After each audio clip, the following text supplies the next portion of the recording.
Brought to you by My 11 Circle. Win first prize SUV car every day. Download the app now. नमस्कार, मैं हूं श्वेता सिंह और आप देख रहे हैं आज तक।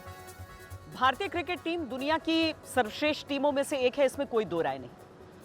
चाहे बल्लेबाजी हो, गेंदबाजी हो, ऑलराउंडर होना हो, उसमें भारतीय खिलाड़ी चोटी के खिलाड़ियों में शामिल रहते हैं, इसमें भी कोई दो राय नहीं है।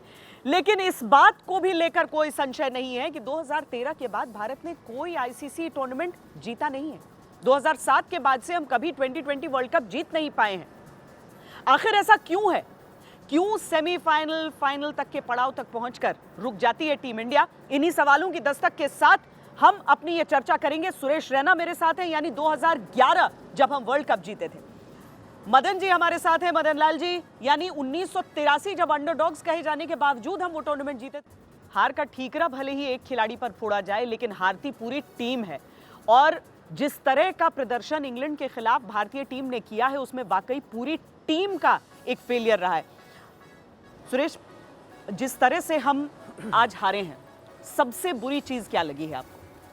नहीं, सबसे बुरी चीज़ लगी डेफिनेटली हार जो हुई है हमारी। लेकिन जो अप्रोच था गेम में, वो सेमीफाइनल मैच लग ही नहीं रहा था। ऐसे लग रहा था कि हम कोई नॉर्मल गेम की तरह आए हैं और वो ओपनिंग स्टार्ट नहीं मिला हमें। 20 ओवर में आप सिलेक्शन जो आप चाह रहे थे, स्पिन खेलना चाहिए तो वो डिफरेंट स्पिनर खेल रहे थे। जब ऋषभ ऑलरेडी टीम में है तो आप अक्षर की जगह चहल को खिला सकते थे। आप बैटिंग भी चाहते हो 7 तक हो, बॉलिंग भी चाहते हो 6 ऑप्शन हो, तो ऐसे नहीं हो सकता। मुझे लगता है कि चहल का खेलना बहुत ज़रूरी था, वो नहीं खेले तो उसकी वजह से आज हमें खमियाजा भुगतना पड़ा। और मुझे लगता है कहीं ना कहीं जो तालमेल था रोहित और राहुल भाई की, जो बोलते हैं ना एक शिष्य और गुरु में जो चीज़ होती है वो आज दिखा नहीं। जो स्पार्क था, लीग पूरा टूर्नामेंट भी मुझे ऐसे लग रहा था कि एक जो विराट कोहली, सूर्य कुमार यादव को छोड़ के इस टूर्नामेंट में जो परफॉर्मेंस हुई है हार्दिक पांड्या ने करी है। और ऐसा नहीं लगा कि किसी ने एक्स्ट्रा नहीं जाके कुछ किया हो। सबसे ज़्यादा जो इम्प्रेस किया अर्शदीप सिंह ने किया, जिस तरह से वो स्विंग कर रहे थे। तो we can learn a lot from this defeat कि इसके बाद जो वर्ल्ड कप आएंगे। बट जैसे आपने बोला, वो अप्रोच नहीं दिखी। जैसे आप खेलते हो सेमीफाइनल में, कोशिश करते हो जीतने के लिए, वो फाइट नहीं दिखी जो इंडिया जाना चाहता है ना फाइट बैक के लिए, वो मुझे लगा लैग थी वो फाइट बैक। मदन जी, देखिए, जैसे सुरेश राणा ने कहा, हमने इस मैच को सेमीफाइनल को जो अप्रोच किया है, ये ऐसी अप्रोच से आप मैच नहीं जीत सकते। क्योंकि ये जो अप्रोच थी, इसमें देखिए ना हमने जो पावर प्ले के ओवर हमें यूटिलाइज़ करने चाहिए थे 6 ओवर, वो नहीं किए। और उसके बाद जो हमने बॉलिंग करनी थी, वो हमने बॉलिंग शुरुआत में नहीं की। और उसके बाद जो हमारी टीम सिलेक्शन थी, उसके बारे में अगर बात की जाए तो वो भी इतनी ज़्यादा अच्छी नहीं। जैसे हम सुरेश राणा ने लेग स्पिनर की बात की, देखिए सब जितनी भी वर्ल्ड की टीमें हैं उनके पास लेग स्पिनर है और वो अच्छा परफॉर्म कर रहे हैं। ये एक देखने वाली बात है कि हमारी टीम मैनेजमेंट में क्यों नहीं नज़र आया ये सब बातें। आप ठीक है, Ashwin is a super bowler in test matches, but यहाँ पे मैं नहीं समझता कि उनका जो परफॉर्मेंस इतना ज़्यादा इफेक्टिव रहा है, ना ही उसका रहा अक्षर पटेल का। तो ओवरऑल अगर पिक्चर देखी जाए, एक और बात जो है, विराट कोहली, हार्दिक पांड्या और सूर्य कुमार यादव, तीनों की परफॉर्मेंस है और किसी मैच में नहीं परफॉर्म, और किसी की परफॉर्मेंस इतनी ज़्यादा हाईलाइट करने वाली नहीं है जिसको हम कह सके भी हाँ वाकई में ये ऐसे खिलाड़ी थे जो हमें सेमीफाइनल जिता सकते थे। भारत की जो टीम है, हम अपना आखिरी लीग मैच खेलना हमने शुरू किया, उससे पहले हमें पता था कि हम सेमीफाइनल में पहुंच गए, क्योंकि दूसरी टीम का नतीजा सामने आ गया था। यानी हम तैयार थे, हमें मालूम था कि क्या है। दूसरी चीज़ है, एडिलेड पर हम मैच खेल चुके थे और अपना आखिरी लीग गेम खेलने के बाद एडिलेड पर आकर समय हमने बिताया है। अगर एक पत्रकार के तौर पर मुझे मालूम था कि हम एक यूज्ड विकेट खेल रहे हैं या फिर वहां पर कंडीशंस किस तरह की हैं, तो जाहिर है टीम को भी पता था, टीम मैनेजमेंट को पता था। तो इसीलिए कोई आपके पास एक्सक्यूज नहीं रह जाता है कि युजी चहल क्यों नहीं, या अश्विन को लेकर अगर कुछ सवाल है। प्लेयर्स सारे वर्ल्ड क्लास हैं, पर कॉम्बिनेशन की बात आ जाती है ना। बिल्कुल, और सबसे अच्छी बात बोली आपने कि इंडियन टीम में टाइम स्पेंड किया हो। जैसे मदीपा ने बहुत अच्छी बात बोली कि पावर प्ले यूज़ ही नहीं किया हमने। 6 ओवर में इंग्लैंड 70 बना रही है, 80 बना रही है। कल बाबर आजम, रिजान ने भी वही किया, 50-55 रन बनाया। लेकिन केएल राहुल से भी काफ़ी डिसअपॉइंट हुए हम लोग। हर मैच में कोशिश कर रहे थे कि आप बनाएंगे रन बनाएंगे, कि 6 मैच में हमारा पार्टनरशिप हुआ नहीं। जो भी किया विराट कोहली ने किया। वो अगर विराट कोहली आउट होते तो हमारे बीच में बैट्समैन ही नहीं थे वो, कि वो फिर कोई प्रॉपर, सूर्या ने बहुत अच्छा बैटिंग किया उसके साथ वो। लेकिन पावर प्ले का जो 2020 में यूटिलाइज होता है, वो 6 में 60, एक ओवर अगर कोई बॉलर फंस गया तो उसमें 25 रन भी आता है, 30 रन भी आता है। हमने बनाया वो रन, वो सही बात, 30 रन बनाया, 5 छक्के भी मारे हैं। लेकिन आपको आइडेंटिफाई करना पड़ेगा किसको अटैक करना है। आप सिर्फ टाइम ले लो, 3 ओवर में 11 रन थे। फिर रोहित ने अच्छा बैटिंग किया आज, लेकिन 27 रन बना के सेट होके वो आउट नहीं होते, मैंने कभी नहीं देखा उनको। उसके बाद सीधा ही वो टेक ऑफ करते, जैसे फ्लाइट जा रही है अभी वो मारने को देखते हैं, प्रॉपर वो फिनिश करने को देखते हैं। मुझे लगा अनलकी रहे आज बैटिंग में, क्योंकि उनके पास जो बैटिंग है, लेकिन जो केएल राहुल है, दोनों में से किसी को एक बड़ा स्कोर बनाना पड़ेगा, जो रोहित ने अपना विराट ने किया। मदन जी लौटते हूँ मैं आपके पास, क्योंकि पावर प्ले का जिक्र किया है सुरेश ने, और पावर प्ले नाम ही होता है पावर प्ले, आपकी शक्ति प्रदर्शन है ये। तो डेथ ओवर्स में तो टीम बना रही थी रन, लेकिन पावर प्ले में नहीं बना रही थी रन, और ये एक पैटर्न रहा मदन जी शुरुआत से। देखिए श्वेता, क्या है कि 2020 का गेम जो है पहले ओवर से स्टार्ट होता है। ये नहीं है कि आप कह सकते कि मैं 1-2 ओवर देखूंगा फिर मैं गेम को चलाऊंगा, वो ऐसा नहीं हो सकता यहाँ पे। अगर आप, और ठीक है मैं मानता हूँ 1-2 वो बॉल दे सकते हैं, पर उसके बाद आपको गेम को थोड़ा सा चलाना पड़ता था, ताकि जो आगे आने वाले जो बल्लेबाज हैं 6 ओवर के बाद जो अगर आते हैं उनके ऊपर इतना प्रेशर ना आए। फिर 7 ओवर से लेकर 14-15 ओवर तक आपको जो रन रेट मेंटेन करना पड़ता है वो बड़ा ज़रूरी होता है। अगर आपको मिल गया पावर प्ले का अच्छा स्टार्ट, तो फिर आप हमेशा देखेंगे जितनी भी टीमें न्यूजीलैंड हारी है, पावर प्ले में कोई रन नहीं थे उसका उनके, तो उसके बाद उनके रन ही मेरे ख्याल 145 रन बने, जो कि इजीली चेजेबल थे। ऐसा ही हमारे साथ हुआ है। अगर हम बना देते कहीं पावर प्ले में, हमारे दोनों जो बल्लेबाज है 60 भी बना जाते, तो मैं समझता हूँ कि ये टोटल बहुत ज़्यादा अच्छी ऐसे टोटल पहुँच जाता जिससे कि आप ये सेमीफाइनल जीत सकते थे, और फाइनल की अभी हम बात कर रहे होते। लेकिन फैंस का प्यार बहुत दिखा है टीम इंडिया के लिए, आज फैंस का गुस्सा भी दिखा। तो देखिए, लोगों का गुस्सा नज़र आता है टीम सिलेक्शन को लेकर, लोगों का गुस्सा थोड़ा कप्तानी को लेकर भी आता है, कुछ बल्लेबाजों के फॉर्म को भी लेकर आता है, और ये सारी चीज़ें सुरेश रोहित शर्मा की तरफ एक तरह से इशारा करती हैं। लोग सराखों पर भी बिठाते हैं, जब आप जीतते हैं तो कैप्टन को हमेशा श्रेय जाता है, और अगर आप इस तरीके से हारे हैं यहाँ पर, हालांकि उम्मीदें भी बहुत थी लोगों की, क्योंकि विराट कोहली से ट्रांजिशन हुआ था रोहित शर्मा पर, और उसने डिलीवर भी किया। श्वेता, अगर आप देखोगे वो ये मैच हारे हैं, मतलब अगर जीतना चाहिए था हमें, मैच जीते नहीं, बट उसका रिकॉर्ड वो मोस्ट कैप प्लेयर हो गए और सबसे ज़्यादा मैच जीते हैं वो। लेकिन इन्होंने as a fan of Rohit Sharma और as a player of team India, मुझे आज उन्होंने निराश किया अपनी बैटिंग से, अपनी कप्तानी की, जो उनकी स्किल्स बहुत अच्छे हैं। वो कोशिश कर सकते थे कि चहल लेके आते, और आपने बीच में बहुत अच्छा बात बोला कि जब आप उस ऑलरेडी कंडीशन में, हम इंग्लैंड से ज़्यादा उस कंडीशन को जानते थे, हम ऑलरेडी ये मैच खेले बांग्लादेश से, पता था कि साइड बाउंड्री छोटी है, अक्षर का अगर स्पिन नहीं होगा, तो एलेक्स हिल ने बहुत अच्छा उनका पेस यूज़ किया। वो छक्के भी 80-85 मीटर गए हैं वो।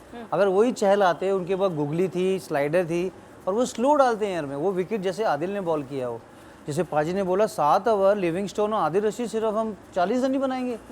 7 ओवर में तो 90 रन बनना चाहिए, 80 रन बनना चाहिए, कि वही हमारी स्ट्रेंथ है। बीइंग ए इंडियन प्लेयर, आप स्पिनर को डोमिनेट करके देखो, आप जो छोटा है, बाद में हार्दिक ने बनाया रन, वो 70 रन जो बनाया, नहीं तो हम 120 और 125 भी बना पाते हो। 130-40 का टोटल हम एक्सपेक्ट कर रहे थे।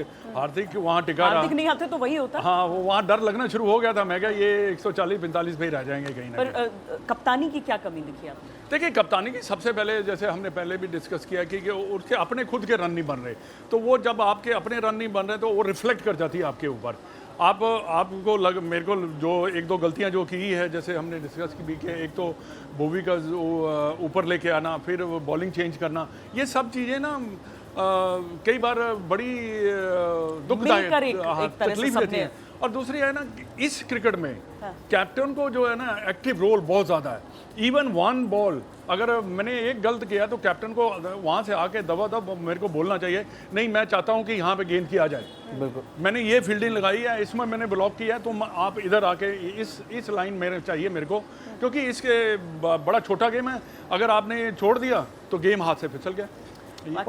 2020 एक बहुत छोटा गेम, और 2020 का टूर्नामेंट एक बहुत छोटा टूर्नामेंट होता है, पर केवल एक चीज़ की जिम्मेदारी नहीं होती है। कहते हैं कि a captain is as good as his team, एक कप्तान उतना ही अच्छा होता है जितनी अच्छी उसकी टीम होती है। टीम में इंडिविजुअल्स बहुत अच्छे दिखते हैं, पर कहीं पर लगता है कि वो जो जिग्जॉ पजल है शायद ठीक से फिट नहीं होता है। और हमने प्रैक्टिस की बात बहुत की थी कि उसको आपको अपने संस्कार की तरह अपने आप में रखना पड़ेगा, और ख़ासकर एक ऐसी टीम जिसके कोच राहुल द्रविड़ हों, जो खुद कभी कोई प्रैक्टिस स्किप करते नहीं थे, उनके लिए था ज़रूरी है मेहनत करो। नहीं आना है, बिल्कुल। और आपने अच्छी बात बोली, जब भी वो अगर उन्होंने रन भी बनाया या सुबह रन फिटनेस करने भी जाते, ऑप्शन मतलब वो नहीं है कि चलो आज रेस्ट कर लो, ऑप्शन मतलब वो एक वेकअप कॉल है वो, वो कोच का एक तरीका है प्रैक्टिस करने का, मैं देखना चाहता हूँ कि आता है कि नहीं आता है ये।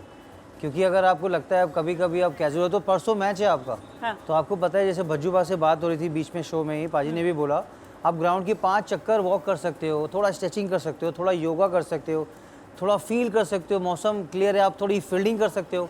तो बड़ा जरूरी ऑप्शन का मतलब है कि बैटिंग बॉलिंग के अलावा आप क्या क्रिकेट को दे सकते हो, अपना किट बैक ठीक कर सकते हो, दूसरे प्लेयर को थ्रो डाउन कर सकते हो, आप बात के प्लानिंग कर सकते हो कि मैंने ऐसे रन बनाया तो और क्या प्लान कर सकते हो, क्योंकि इट्स ए टीम स्पोर्ट और टीम गेम है और क्रिकेट बहुत सारी चीज़ें सिखाता है। वो मुझे ज़रूरी है, अभी देखो बहुत सारे टैलेंट है, अभी सिलेक्टर को भी सोचना होगा।